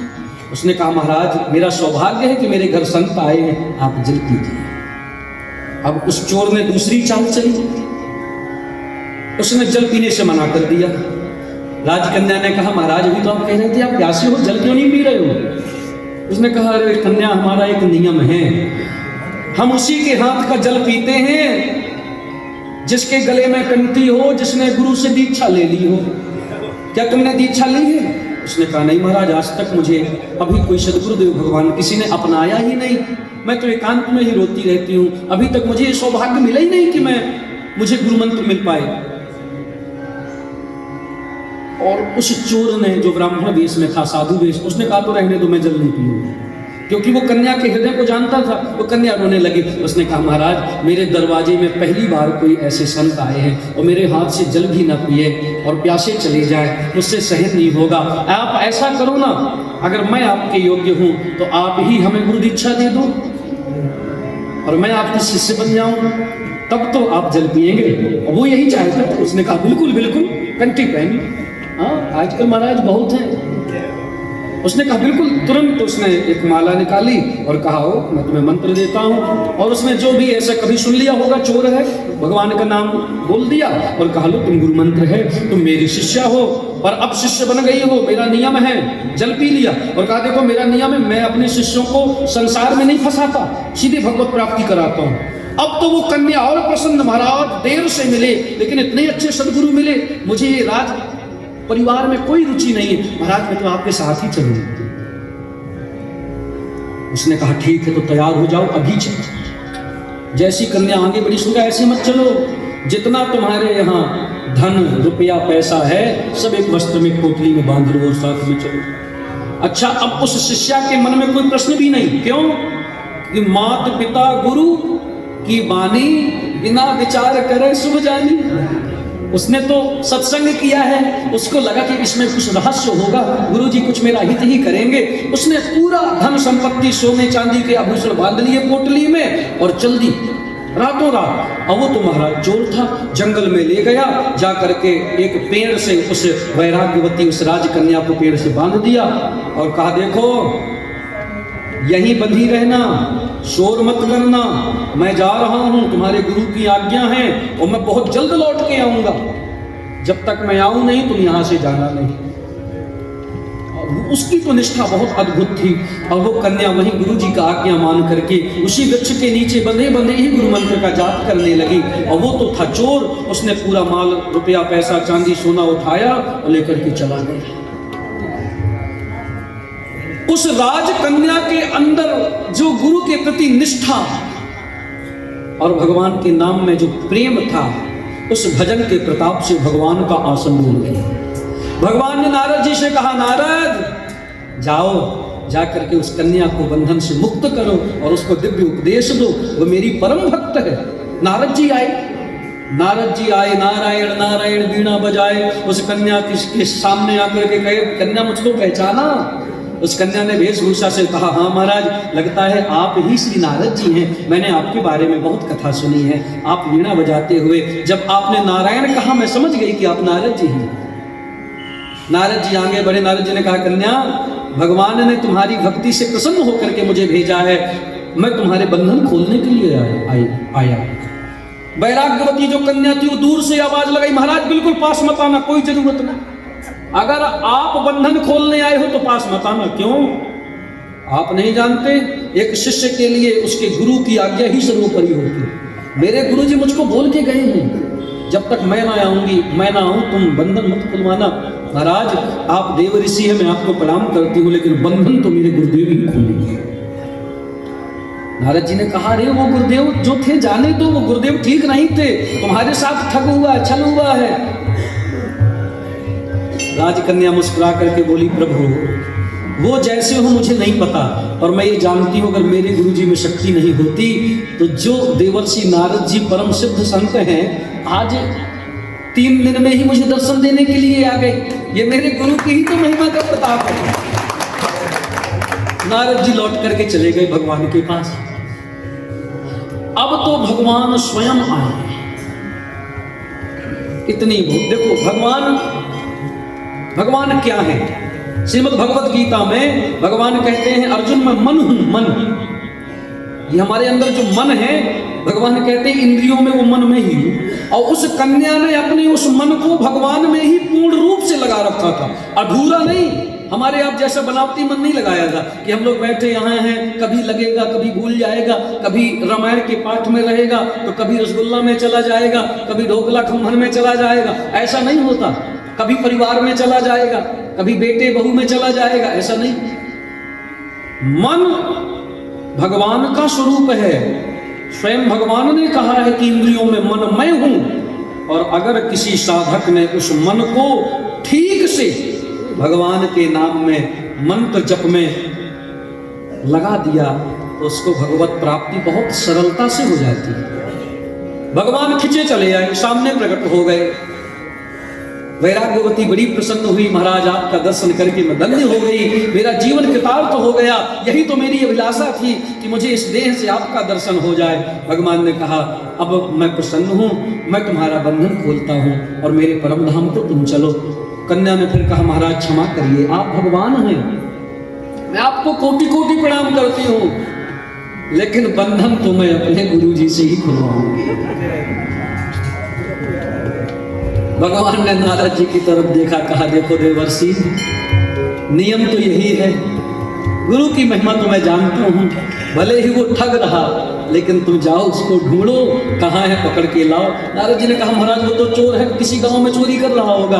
नारद जी गए, वो किसी घर में चोरी की ही तलाश में था, उसको लेकर के आए, पकड़ के लाए।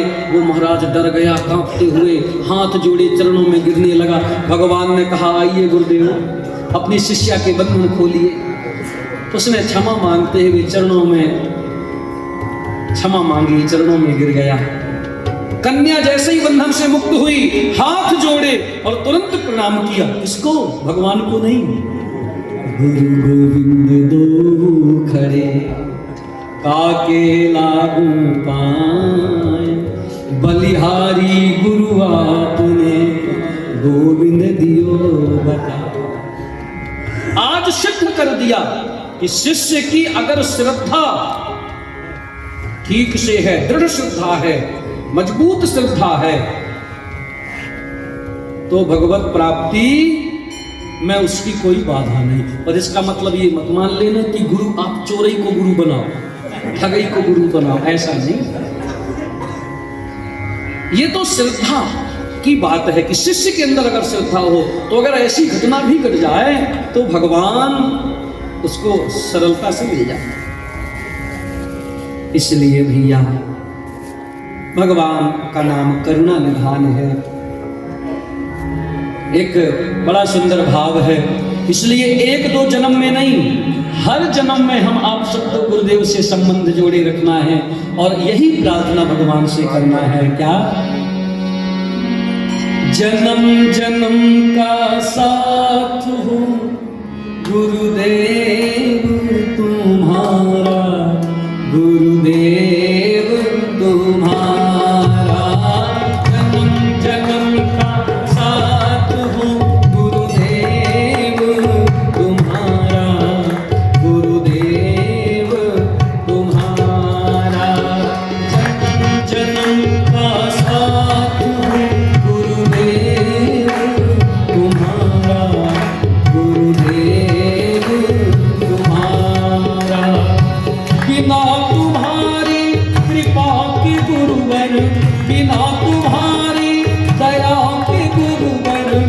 मैं जीवन से हारा, जन्म जन्म का साथ हो गुरुदेव तुम्हारा, गुरुदेव तुम्हारा। जन्म जन्म सब गाइए बड़े भाव से, सब ताली बजा बजा करके गाइए। जय हो।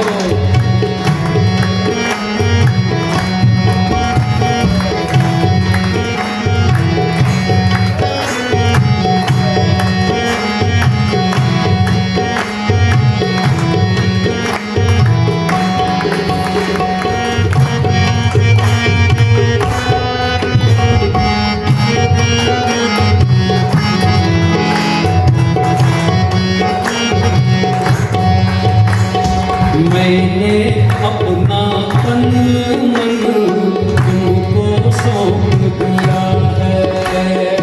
हाँ, मैंने अपना तन मन तुमको सौंप दिया है। इस जीवन का नाता तुमसे जोड़ लिया है। इस जीवन का नाता तुमसे जोड़ लिया है। छोड़े जगत के नाते मैंने, तोड़े जगत के नाते मैंने, अब हो गया तुम्हारा। जन्म जन्म का साथ हो गुरुदेव तुम्हारा, गुरुदेव तुम्हारा।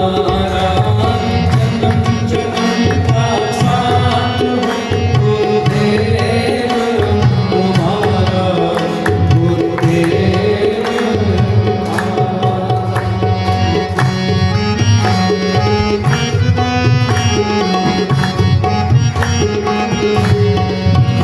भक्त कह रहा है, हे गुरुदेव, जीवन के इस पथ में धूप मिले या छाया, जीवन के इस पथ में धूप मिले या छाया, हर पल रहेगा मेरे सर पर तुम्हारा साया, हर पल रहेगा मेरे सर पर तुम्हारा साया।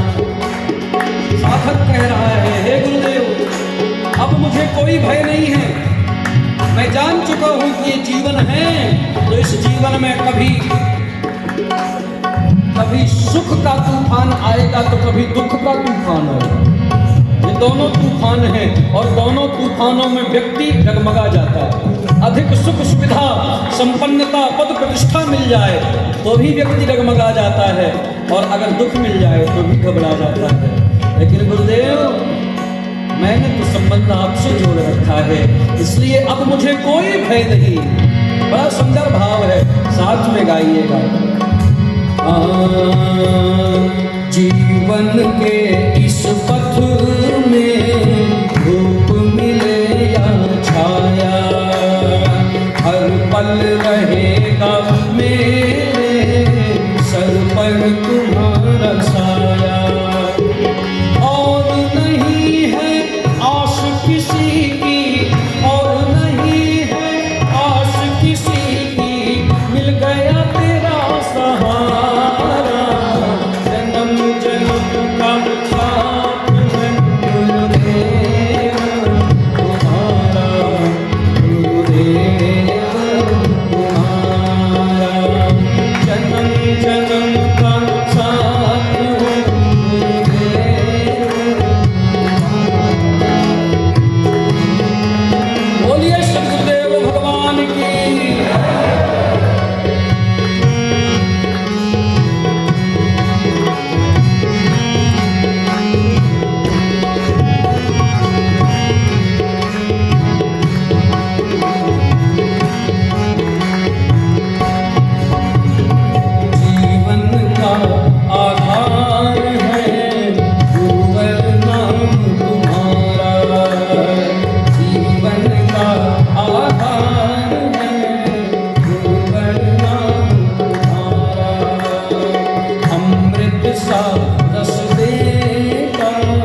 वसुदेव भगवान की, करुणा निधान की, पतित पावन श्री पयहारी जी महाराज की, उनके जन्म जयंती महोत्सव की। सद्गुरु वैद्य वचन विश्वास, संयम जहन विषय कै आशा। ये जो हमने अभी भी कहा ना कि जन्म जन्म तक हमको गुरुदेव का सानिध्य मिले, गुरुदेव का संबंध मिले। याद रखना, जब भी हम गुरुदेव कहते हैं अर्थात परमात्मा का संबंध मिले, ये भगवान का संबंध, इसमें कभी भेद मत करना। मैं बार बार कह संकेत कर देता हूं, जब भी गुरुदेव कहे तो समझ लेना ये साक्षात परमात्मा की बात हो रही। तो अगर जन्म जन्म का साथ हमको गुरुदेव का चाहिए, भगवान का चाहिए, तो गोस्वामी तुलसीदास जी की बात के अनुसार तुलसीदास जी जो कहते हैं सद्गुरु वैद्य वचन विश्वासा, तो यहाँ ज्यादा कुछ मत कर लो, बस एक काम करना, सद्गुरु के वचन में विश्वास कर लेना। क्यों? क्योंकि ये सद्गुरु वैद्य हैं, ये डॉक्टर हैं ना, ये वैद्य, भव रोग के वैद्य। ये जो भव रोग के कारण बार बार संसार में आना जाना पड़ता है, अनेकानेक कष्टों को सहना पड़ता है, दुखों को सहना पड़ता है, अगर गुरुदेव रूपी वैद्य के वचनों को अगर हमने ठीक से जीवन में उतार लिया, उनको स्वीकार कर लिया, उनको जी लिया, गुरुदेव के वचनों को केवल सुना नहीं, जी लिया, जीवन में आ जाए, तब तो समझिए कि फिर भव रोग का चक्कर हमेशा हमेशा के लिए समाप्त। फिर तो परमधाम परमानंद, परमानंद पूरी मन राजा, कहा बुलाई बजाऊ बाजा। दशरथ जी महाराज के जीवन में भगवान आए, और कब आए भगवान?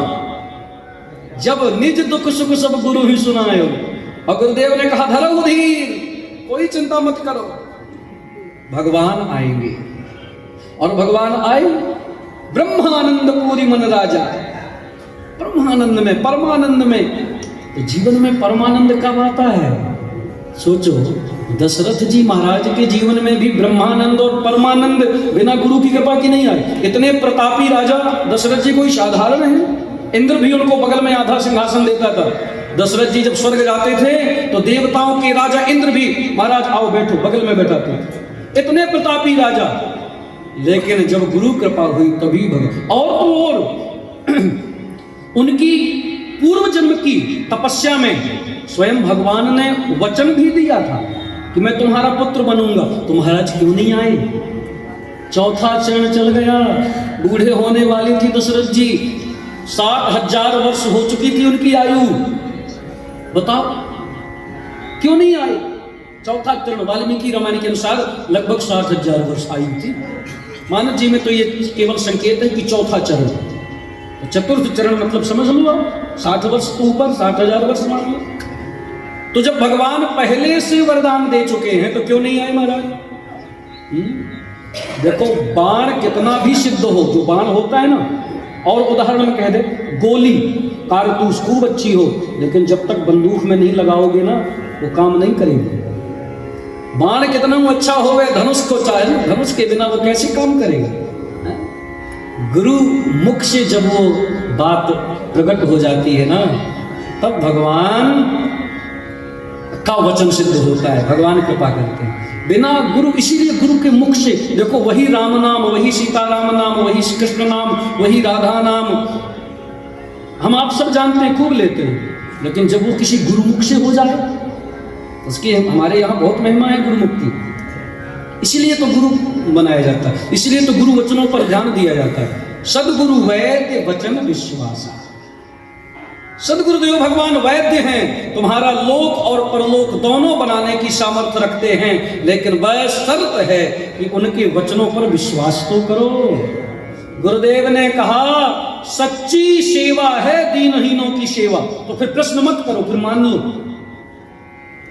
गुरुदेव ने कहा, पूज्य सदगुरुदेव भगवान जिनके चरण छत्र में बैठे हैं, पूज्य श्री अनंत श्री समलंकित रणछोड़दास जी महाराज, इन्होंने कई बार अपनी वाणी से लोगों के बीच में कहा कि ये मरीज मेरे लिए केवल मरीज नहीं है, ये सब मेरे प्रभु हैं, मेरे भगवान हैं।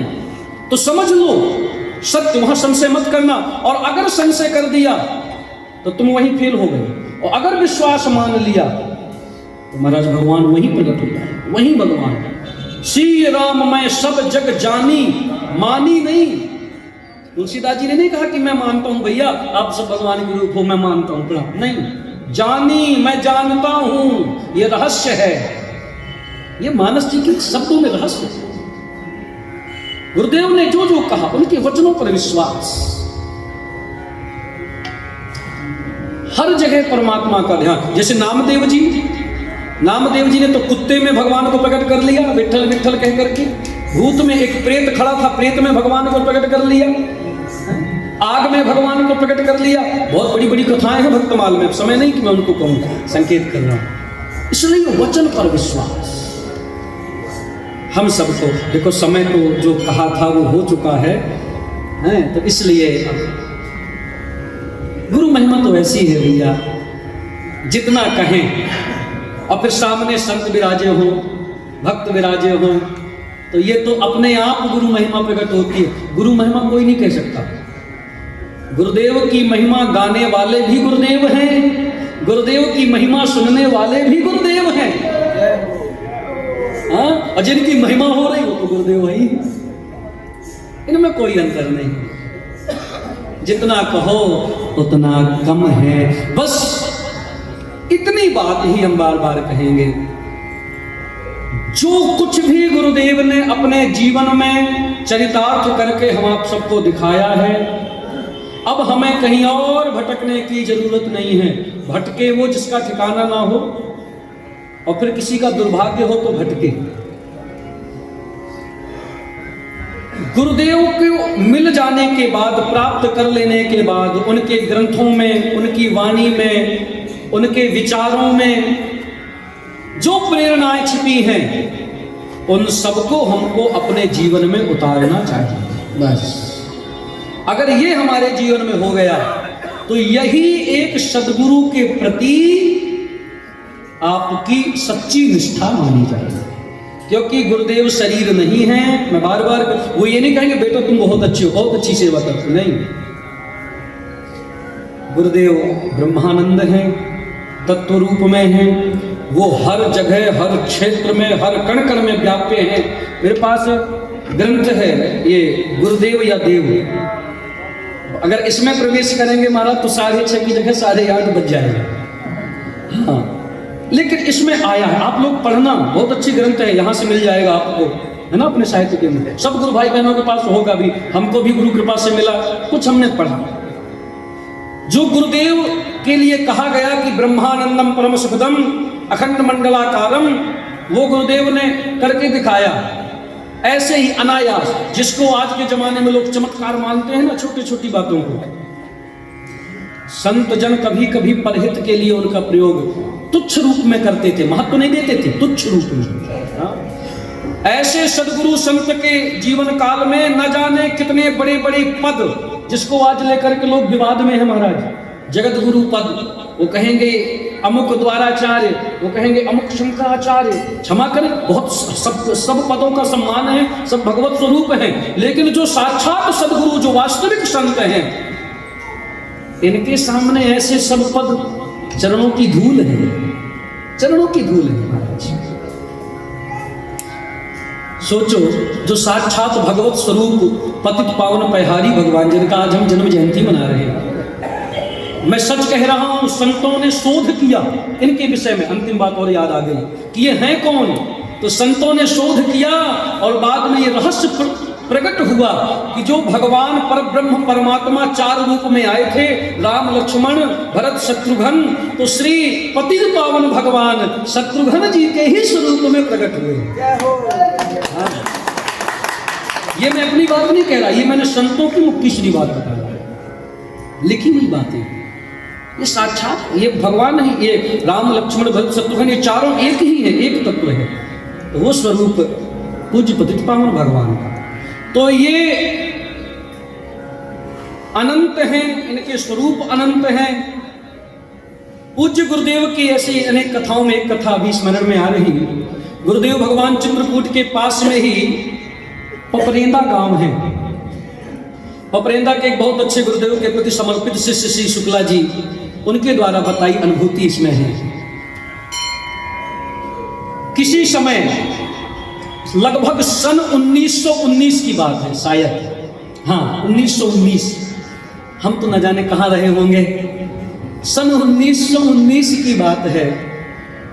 चित्रकूट जिस समय बहुत तपस्वी संत रहते थे, पूज्य गुरुदेव उस समय सती अनुसुईया जी में तपस्या करते थे, साधना करते थे।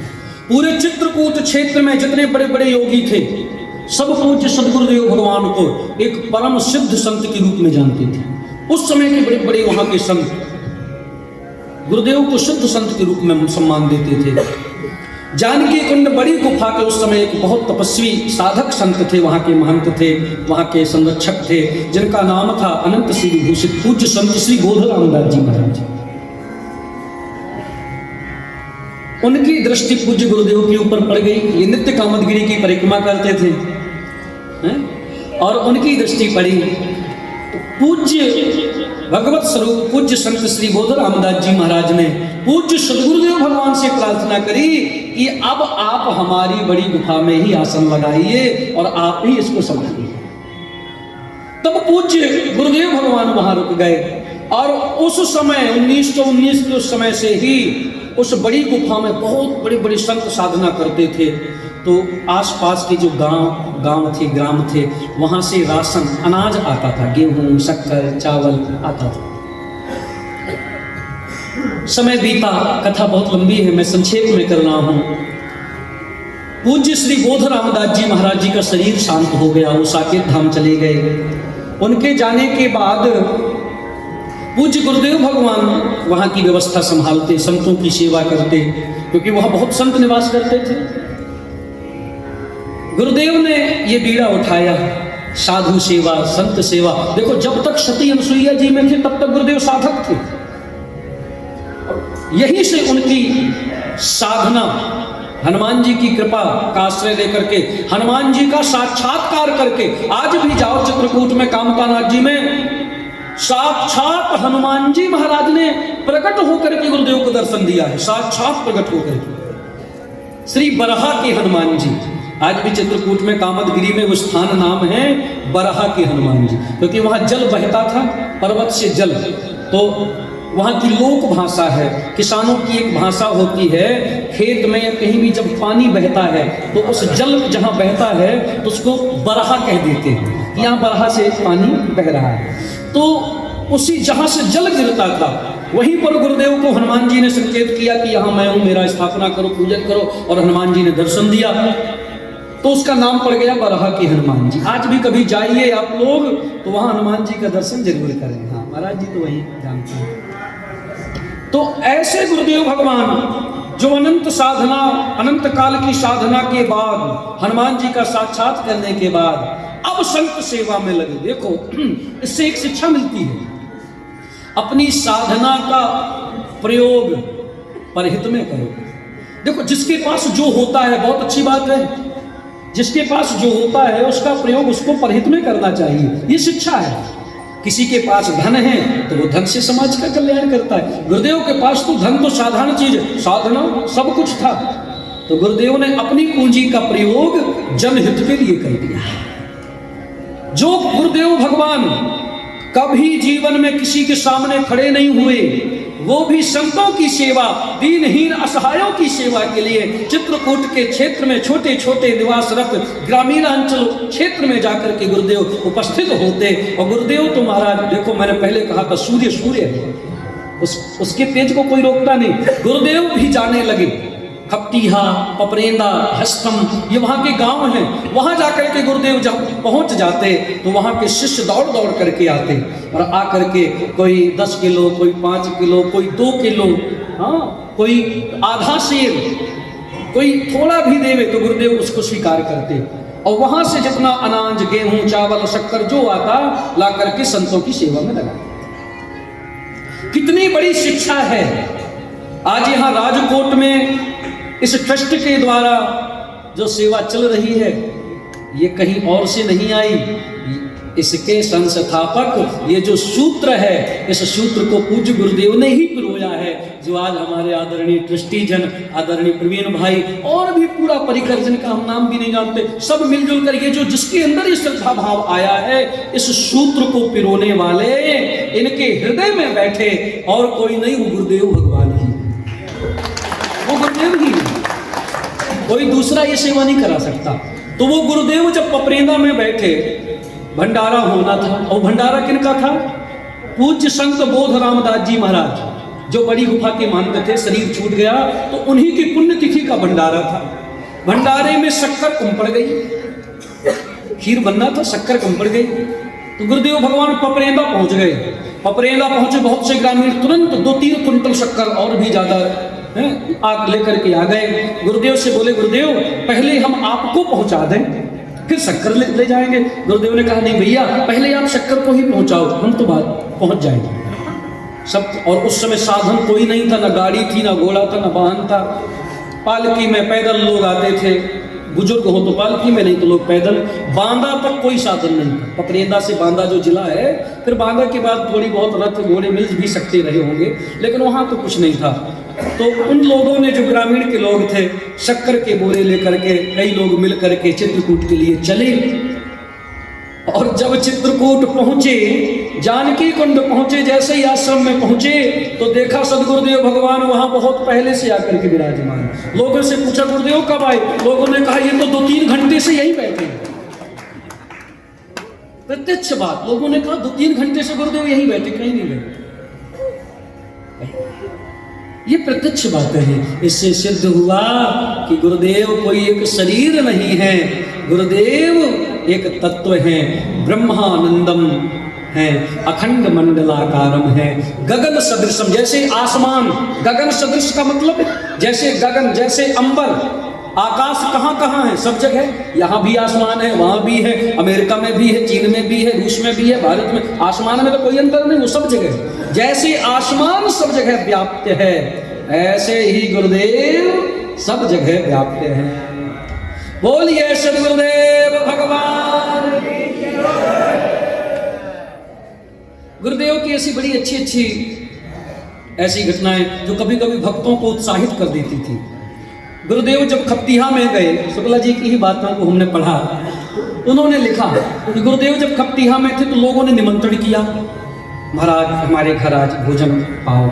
हर व्यक्ति चाहते हैं संत सदगुरु हमारे घर में आए, उनका जूठन भैया।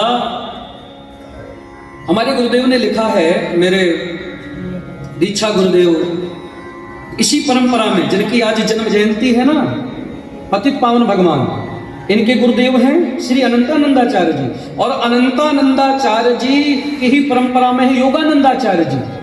योगानंदाचार्य जी से ही फिर वहीं पर उस श्रृंखला में हमारी गुरु परंपरा में राम पदार्थ दास जी महाराज, राम वल्लभा कुंज, श्री राम हर्षण कुंज और स्वामी श्रीमद राम हर्षण दास जी महाराज, जिन्होंने इस दास का नामकरण किया। और वही परंपरा में एक तरफ अनंतानंद जी से, क्योंकि एक ही गुरु के कई चेला, तो सबका एक शाखा, लेकिन सूत्र वही है, रामानंद जी। उन्होंने लिखा, रसना संत झूठ रस लेरी, रसना संत झूठ रस लेरी। संतों का जूठन, अब जूठन का मतलब केवल ये मानना कि केवल भोजन की ही जूठन की महिमा, भोजन की शीत प्रसाद की भी बहुत महिमा है, पर आज के समय में परिवेश में न जाने कौन सी, क्योंकि जिसका जूठन खाओ तो जीवाणु से रोग उत्पन्न हो सकता है और पहचान हो नहीं पाती कि कौन कितने भगवत प्राप्त महापुरुष हैं, तो सबका जूठन भी नहीं खाना चाहिए। पर सत्य मानो, जूठन की बड़ी महिमा संतों के मुख से निकला हुआ जो भगवान नाम है ना, उनके मुख से निकला हुआ, केवल भोजन ही भर थोड़ी निकलता है, वो दिन रात संत वही है जिनके मुख से सीताराम सीताराम निकले, राम राम निकले, कृष्ण कृष्ण निकले, ये भी तो उनके मुख से ही निकल रहा है, उसी को प्रसाद मान के ग्रहण कर लो।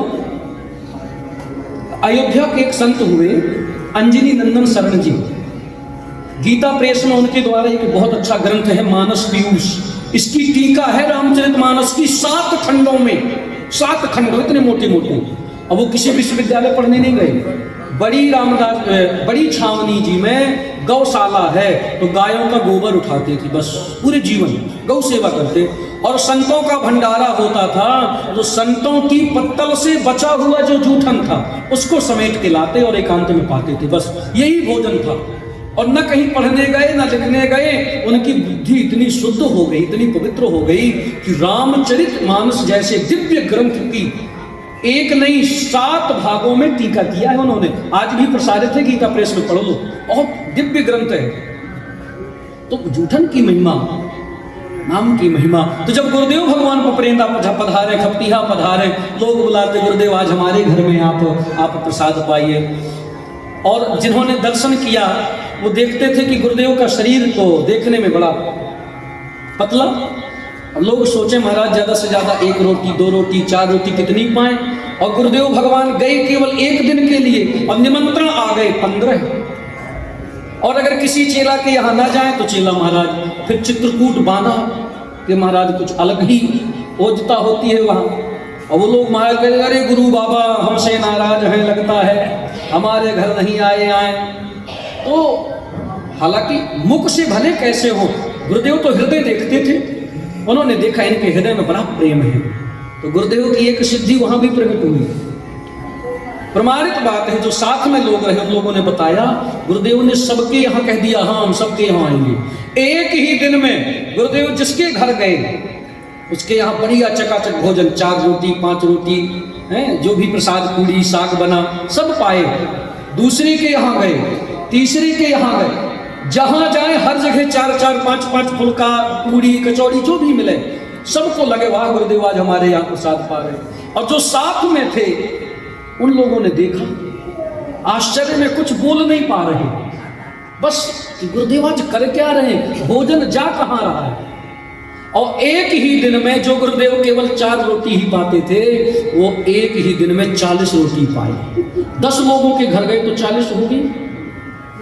जब शाम के लौट करके जहां आसन था वहां आए तो पड़ोस के लोग जो मोहल्ले के थे सब बुलाने आए, गुरुदेव आप कृपा पूर्वक पधारे, आए आप हमारे घर में बगल में और निमंत्रण दूर दूर हो गया, महाराज हमें तो सेवा मिले। गुरुदेव ने कहा आपके यहाँ भी बहुत दूर की भूख लगी है, बनाओ। मैंने पढ़ा इस पुस्तक में, जो लोग वहां प्रत्यक्ष थे उन लोगों ने देखा है, उन लोगों ने लिखा है 10 लोगों के घर में पाने के बाद पुनः 5 लोगों के घर में भोजन बना। और फिर वो शुक्ला जी लिखते हैं कि अंत में गुरुदेव ने मुझसे स्वयं कहा कि शुक्ला जी भोजन नहीं कराओगे, आज मैं तुम्हारे घर में पाना चाहता हूं। आश्चर्य में पड़ गए। एक ही दिन में 16 जगह भोजन कर लिया और चकाचक भोजन किया। देखने में शरीर बिल्कुल पतला, आप लोग चित्रपट में फोटो में देख ही रहे हो। तब शिष्यों ने हाथ जोड़ करके पूछा कि हे गुरुदेव भगवान धृष्टता क्षमा करो, आप कृपा करके बताओ ये भोजन जा कहाँ रहा है। गुरुदेव मुस्कुराए और कहे भैया ये भोजन अगर हम पाते हो तो हम बताएं, ये भोजन केवल दिखने में लगता है कि मैं पा रहा हूं, ये भोजन तो हमारे हनुमान जी महाराज स्वीकार कर रहे हैं। तो ऐसे पूज्य गुरुदेव जिनके साथ सदैव परमात्मा हनुमान जी महाराज रहते थे, ऐसे 1-2 नहीं भैया, बहुत सी घटनाएं। भोपाल के पास है क्या बेनीगंज, ऐसा बीनागंज, हाँ, वहां की कथा भी हमने पढ़ी। गुरुदेव गाड़ी से आ रहे थे, मार्ग से लोगों ने पहले सुन रखा था कि मार्ग में कोई पुल टूट गया, मार्ग में पुल टूट गया, रास्ता बंद है। एक बकरियों से भरा हुआ ट्रक पलट गया, सच्ची घटना है, बकरियों से पलट गया, पूरा पुल टूट गया, पुलिया टूट गई, गाड़ी कैसे आएगी। शिष्य यहाँ चिंतित थे कि महाराज अभी तक गुरुदेव की सूचना, अब फोन तो था नहीं कि जैसे आज के समय में फोन लगा लें, सब सोच रहे थे कि महाराज मार्ग की पुलिया टूट गई है, सूचना मिली है, गुरुदेव को आना है, कैसे आ रहे होंगे, सोच ही रहे थे कि तब तक गुरुदेव आ गए। गुरुदेव मुस्कुराते हुए जब देखे तो लोगों ने ड्राइवर से पूछा भैया कहाँ से आए हो। उसने कहा यही मार्ग है जो सीधा, मैं उसी से आया हूँ। सबने कहा वहां तो पुलिया टूटी है। सब लोगों ने बताया, जो लोग आज सुबह से आ रहे हैं सबने बताया कि वो मार्ग बंद है, पुलिया टूटी, आप कैसे आ गए। उसने कहा भैया हमें मार्ग में कहीं पुलिया, कोई टूटी पुलिया मिली ही नहीं, हमें कहीं कोई पुलिया नहीं मिली, कहीं कोई पुल नहीं मिला, हमें तो बढ़िया सीधा मार्ग दिखा और हम चले जाए। आश्चर्य की बात ये है सिद्धियां। जैसे हनुमान जी है ना, अष्ट सिद्धि नवनिधि के दाता, ऐसे ही जो गुरुदेव हैं, और उन्हीं की कृपा से अष्ट सिद्धि नवनिधि गुरुदेव भगवान में ये समस्त सिद्धियां पूर्ण रूप से विराजित हैं, पूर्ण रूप से विराजित। ऐसे परम ब्रह्मवेत्ता महापुरुष सदगुरुदेव हम सबको प्राप्त हो रहे हैं, उनका सानिध्य मिल रहा है। आज वो कृपा रूप में यहाँ विराजमान है, उनका आशीर्वाद मिल रहा है। इससे बड़ा सौभाग्य हमारे आपके जीवन का कुछ हो ही नहीं सकता। मोते अधिक गुरु जी जानी। और मैं एक बात फिर कह रहा हूं वाणी विराम करने के पहले कि आपने जिन गुरु को अपने मंत्र के रूप में स्वीकार किया हो, आप अपने उन्हीं स्वरूप के गुरुदेव को आप इनमें देख सकते हैं, कोई अंतर नहीं। दृष्टि गुरुदेव आपके वही हैं। जहां गुरु तत्व की बात आती, मैं बहुत प्रमाणित बात कह रहा हूं, विस्तार में ऐसा मत मानना कि मनमानी है। जहां पर परंपरा की बात आएगी वहां तो ठीक है, पर भैया छनी छनाई बात पकड़ो, क्यों छन्ना में उलझना है। सार है कि गुरु कौन है, तत्व गुरु कौन है, परमात्मा। तो इसलिए अपने इष्ट को हर व्यक्ति के अंदर देखना चाहिए, अपने गुरुदेव को हर जगह देखना चाहिए। जैसे गोस्वामी तुलसीदास जी महाराज गए वृंदावन, ये आप सब लोगों के लिए विशेष रूप से बात कर रहे हैं, क्योंकि न सब लोग अलग अलग पंथ से अलग अलग दूर से आए हैं, अनेक अनेक संत आए हैं, तो किसी के मन में ये भावना वैसे आएगा नहीं, आप सब अच्छे हैं, पर अगर आ रहा हो तब के लिए है। इसमें कोई भेद नहीं मानना चाहिए कि नहीं नहीं हम तो शैव हैं, हम तो दुर्गा उपासक हैं। अरे यहाँ तो गुरुदेव, कितनी ऐसी घटनाएं हैं जो शिव जी के रूप में, हनुमान जी के रूप में, राम जी के रूप में, अनेक रूप में गुरुदेव ने उनको प्रकट करके दिखाया है। तो इसका मतलब मैं ऐसा भी नहीं कह रहा कि वो सिद्धियां केवल आपको यही मिलेंगी। गंभीरता से समझना, गुरु एक तत्व है, वो तत्व हर जगह है, वो हर जगह है, हर रूप में है, पर हमको ज्यादा भटकना नहीं।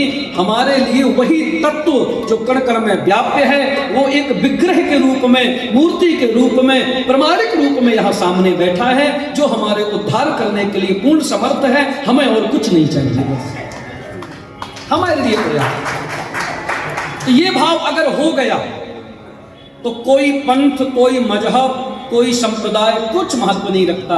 हमारा आपका कल्याण केवल एक इष्ट के उपासना से, एक धर्म के विशेष रहस्य को जानने से और अपने गुरुदेव की चरण सन्निधि को प्राप्त करने से हो जाएगा। बोलिए सद्गुरुदेव भगवान की, श्री पतित पावन पयहारी जी महाराज की, उनके जन्म जयंती महोत्सव की एक बधाई होनी चाहिए, क्योंकि इनका आज जन्म उत्सव है और पतित पावन के जन्म उत्सव में ही हम सब बैठे हैं। तो एक बधाई बढ़िया बड़े भाव से गाते हुए बोलिए पतित पावन भगवान के जन्म जयंती महोत्सव की, सद्गुरुदेव भगवान की, सद्गुरु सदन की, सद्गुरु सदन की हो आज बधाई गाओ। साथ में गाना है, हो आज बधाई गाओ। कहाँ? सद्गुरु के अंगनवा में आज बधाई गाओ, सद्गुरु सदनवा में आज बधाई गाओ, सद्गुरु सदनवा में हो आज बधाई गाओ, सद्गुरु के अंगनवा में आज बधाई गाओ, सद्गुरु के अंगनवा में। हिल मिल मोद मनाओ, कि हिल मिल मोद मनाओ, सद्गुरु सदनवा में हिल मिल मोद मनाओ, सद्गुरु सदनवा में हिल मिल मोद मनाओ, सद्गुरु सदनवा में हिल मिल मोद मनाओ, सद्गुरु सदनवा में। आज बधाई गाओ, सद्गुरु के अंगनवा में आज बधाई गाओ, दोनों हाथ उठा करके अंगनवा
बन गई आए हैं भगवान।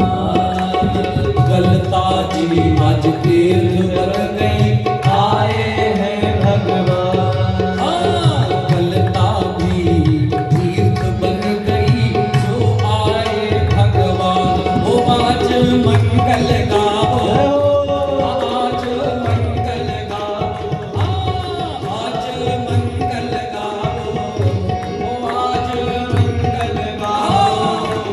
सतगुरु सतनवा में कि आज मंगल गाओ।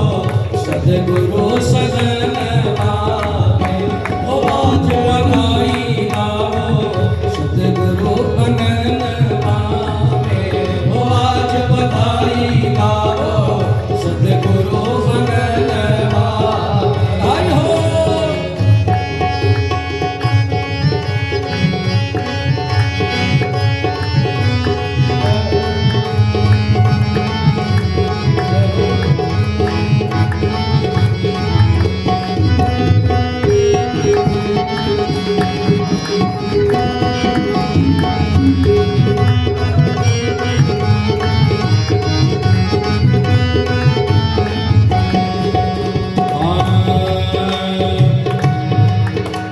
श्री रामानंद परंपरा जग वैष्णव का विस्तारी।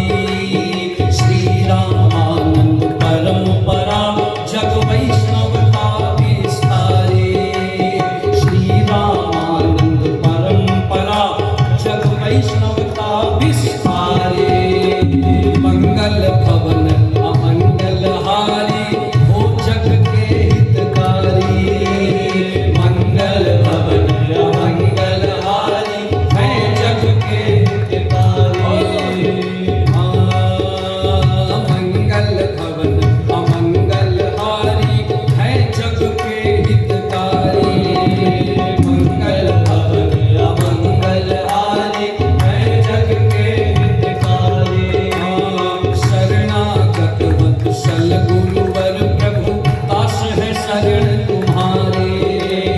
शरणागत वत्सल गुरुवर प्रभु दास है शरण तुम्हारे। तन मन धन सब बारो, तन मन धन सब बारो। तन मन धन सब बारो, तन मन धन सब बारो। सतगुरु सतनवा में कि तन मन धन सब बारो। सतगुरु सतनवा में ओ आज बधाई गाओ। सतगुरु के अंगनवा में ओ आज बधाई गाओ। सतगुरु के अंगनवा में आज बधाई गाओ। सतगुरु के अंगनवा में आज बधाई गाओ। सतगुरु के अंगनवा में आज बधाई गाओ। सतगुरु के अंगनवा में हो हिल मिल मूद मनाओ। सतगुरु के अंगनवा में हो हिल मिल मूद मनाओ। सतगुरु के अंगनवा में बधाई है बधाई है बधाई है बधाई है बधाई है बधाई है। सब बोलिए बधाई है बधाई है बधाई है बधाई है बधाई है बधाई है बधाई है बधाई है बधाई है बधाई है बधाई है बधाई है बधाई है बधाई है बधाई है बधाई है बधाई है बधाई है बधाई है। आज बधाई गाओ। सतगुरु के अंगनवा में आज बधाई गाओ। सतगुरु के अंगनवा में आज बधाई गाओ। सतगुरु के अंगनवा में सतगुरु के अंगनवा में सतगुरु सतनवा में। बोलिए पतित पावन भगवान की, पतित पावन भगवान के प्राकट्य महोत्सव की, जन्म जयंती महोत्सव की, करुणा निधान श्री सद्गुरुदेव भगवान की, पूज्य श्री गुरुदेव भगवान की, पूज्य सद्गुरुदेव भगवान की, सब संत भक्त वैष्णव वृंद की, श्री रामानंदाचार्य भगवान की जय हो।